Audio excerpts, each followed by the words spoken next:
I just made the most refreshing limoncello cocktail ever. I call it the Limonette. It has limoncello, gin, vermouth, topped with club soda, and fresh lemon juice. And it's sweetened with honey syrup. Let's make one. First, we'll make the honey syrup. It's just a simple syrup flavored with honey. It makes a fantastic sweetener for cocktails. Just add a half a cup of honey and a half a cup of water to a medium saucepan over medium heat. It doesn't matter what kind of honey you use, just use what you like.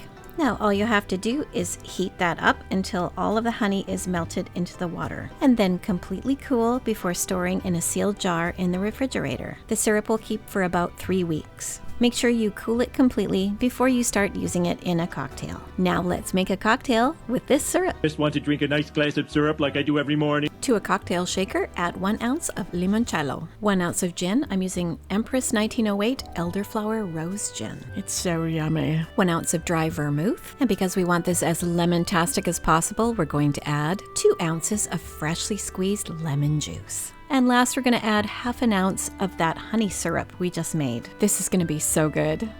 Now I'll just add ice and shake that until it's well chilled. Because my lemons were full of seeds, I'm going to double strain this into a coupe glass. Why a coupe glass? I don't know. I just think they're neat. Once you've strained in your cocktail, fill it up to the top with club soda and garnish with lemon, of course. Beautiful. Let's give it a try.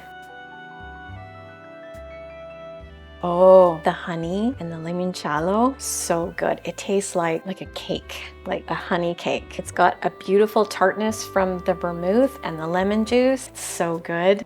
You can find the link to the full printable recipe in the description box below. If you like this video, please do me a favor and like and subscribe. If you're in the mood for a different cocktail, why not try one of these? Thanks very much for watching, and we'll see you in the next video.